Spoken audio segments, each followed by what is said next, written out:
નમસ્કાર સાહેબ, આપનું ગુજરાત ફર્સ્ટમાં સ્વાગત છે. સાહેબ, એ નમસ્કાર. આખું શું પ્રકરણ હતું? આણંદના યુવક યુવતી છે, વિદેશમાં ક્યાંક ફસાઈ ગયા છે અને આપના સુધી પણ એ બધી વિગત આવી છે. એ બાબતે સાહેબ કહેશો કે? ધ્રુવ મુકેશભાઈ પટેલ ઝાંખરિયાના છે અને દીપિકા ધવલબેન પટેલ કંથારિયાના છે. હવે જયારે હું રવિવારે રાત્રે દિલ્હી આવતો હતો ત્યારે આપણા રાજ્ય કક્ષાના મંત્રી કમલેશભાઈ પટેલનો ફોન આવ્યો કે આ બંનેના પેરેન્ટ્સે એમનો કોન્ટેક્ટ કર્યો છે ને આ લોકોને ત્યાં આગળ અઝરબૈજાન એટલે બાકુમાં એ લોકોને ત્યાં આગળ કિડનેપ કરી લીધા છે. આ લોકો 2 નંબરમાં અમેરિકા જતા હતા. એટલે મારી ઓફિસેથી સોમવારે વિદેશ મંત્રાલયનો કોન્ટેક્ટ કર્યો અહીંયા દિલ્હી, અને હું પણ દિલ્હી આવી ગયેલો હતો એટલે વિદેશ મંત્રાલયમાં ગયો. પૂરી ડિટેલ્સ, પાસપોર્ટ નંબર સાથે, એમની ટિકિટ સાથે ડિટેલ્સ બધી આપી અને ડિટેલ્સ સાથે ત્યાં અહીંયાથી વિદેશ મંત્રાલય દ્વારા અઝરબૈજાનમાં ત્યાં આગળ આપણી એમ્બેસીનો કોન્ટેક્ટ કરવામાં આવ્યો. પૂરી ડિટેલ્સ સાથે ત્યાંની આપણી જે એમ્બેસીના બધા જ કર્મચારીઓ લાગી ગયા. એમના ફોન બંધ હતા, પરંતુ અમુક ટાઈમે કદાચ ફોન ચાલુ થતા હતા અને એ લોકો તુર્કીના ફોન નંબરથી આ લોકોને ધમકી આપતા હતા આમના પેરેન્ટ્સને. એટલે એ નંબરનો વોચ, એ જે નંબર ચાલતો હતો એનું આપણે ત્યાં આગળ એનું વોચ રાખવામાં આવ્યું હતું. આ લોકોના ફોન નંબરનું વોચ રાખવામાં આવ્યું હતું. ને જેવો ફોન ચાલુ થયો, આ લોકોનું જેવું લોકેશન મળ્યું, ત્યાંની પોલીસ અને આપણા એમ્બેસીમાંથી જે અધિકારી હતા ત્યાં જઈ આ બંનેઓને સેફ અત્યારે એમ્બેસીમાં લાવી દેવામાં આવ્યા છે. અને આને ઓપરેશન મહીસાગર તરીકે આપણે નામ આપવામાં આવ્યું છે કે ઓપરેશન મહીસાગર તરીકે આ લોકોને પૂરેપૂરી રીતે સેફ રીતે અહીંયા પાછા લાવવામાં આવે છે.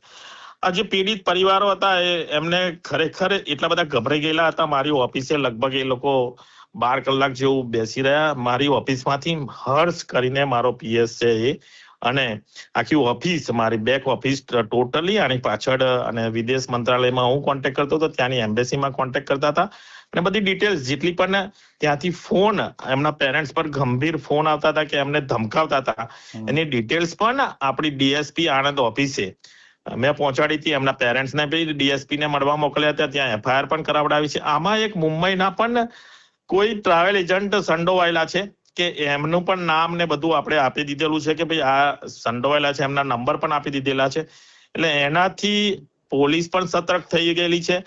પરંતુ હું આપના માધ્યમથી ગુજરાતના યુવા યુવતીઓને પણ કહીશ, અને મારે ખાસ તો મારી આણંદ ડિસ્ટ્રિક્ટના યુવા યુવતીઓને કહીશ કે તમે જે રીતે આજે 70 લાખ 65 લાખ રૂપિયા આપી અને 2 નંબરમાં તમે જો જવા માંગો છો, તમારા કદાચ જમીન વેચીને જતા હશો કે તમારા પેરેન્ટ્સના પૈસા કે કઈ સોના દાગીના ગીરે મૂકીને કે ઉછીના પૈસા લઈને કદાચ તમે બધા જતા હશો, પરંતુ આ લે ભાગુ, જેને હું કબૂતર બાજી કહું છું, આ લોકોના ચક્કરમાં તમે ના આવશો. એ લોકોને ફક્ત ને ફક્ત પૈસા પડાવવાનો એક ધંધો હોય છે, અને આનાથી નુકસાન તમારા માતા પિતાને કેટલું જાય છે, તમારી લાઈફમાં કેટલું જાય છે. માતા પિતાને કેટલી ચિંતા હતી કે આ લોકોએ ધમકી પણ આપી હતી કે ભાઈ અમે તમને મારી નાખીશું, કે આ કરીશું તે કરીશું. તો ખરેખર હું તમને એમ કહેવા માંગુ છું કે તમારા માધ્યમથી, અને જે આ કબૂતરબાજી જે કરી રહ્યા છે અને ટ્રાવેલ એજન્ટ છે, એમને પણ હું ચીમકી આપીશ કે તમે જો આ રીતના કામો કરી અને લે ભાગુ તરીકે કામ કરીને આ રીતે બીવડાઈને જો તમે જે કામ કરવા માંગો છો, ગૃહ મંત્રાલય આપણું ગુજરાતનું હર્ષભાઈ સંઘવી સાહેબની તમે જોતા જ હશો કે કઈ રીતે કામ કરે છે. આપણી ભૂપેન્દ્રભાઈ પટેલ સાહેબની સરકારમાં જે રીતનું કામ થઈ રહ્યું છે, અને આનાથી જે રીતે એમને આજે ધારો કે ક્યાંય પણ જગ્યાએ હશે એમને ખોરી કાઢવામાં આવશે અને એમને પૂરેપૂરી સજા પણ આપવામાં આવશે. બિલકુલ સાહેબ, આપે કહ્યું કે યુવક યુવતીને એમ્બેસી લાવી દેવામાં આવ્યા છે, તો એ સુરક્ષિત છે અને આપની પરિવારજનો સાથે વાતચીત કરવામાં વાત પણ કરાવી દેવડાય, પરિવારજનો જોડે વાત કરાવી દેવડાય. ઓકે સાહેબ, કેટલા સમયમાં પરત આવી જશે એવી કોઈ વિગત? લગભગ જેટલા જલ્દી થાય એટલા એમને એમની જે પ્રોસિજર છે પ્રોસિજર પતાવી અને જલ્દીમાં જલ્દી પાછા લાવવાની અમારી બધાની છે ને. વિદેશ મંત્રાલયમાં હું આજે પણ જઈને મળી આવ્યો છું. જે અમુક ડોક્યુમેન્ટ્સ, અમુક જે પ્રોસિજર છે એ બધું પતાવીને એમને પાછા લાવી દઈશું. બિલકુલ સાહેબ, અઝરબૈજાનની એમ્બેસીમાં છે બંને અત્યારે આપણી ભારતની? હા, ત્યાં જ છે.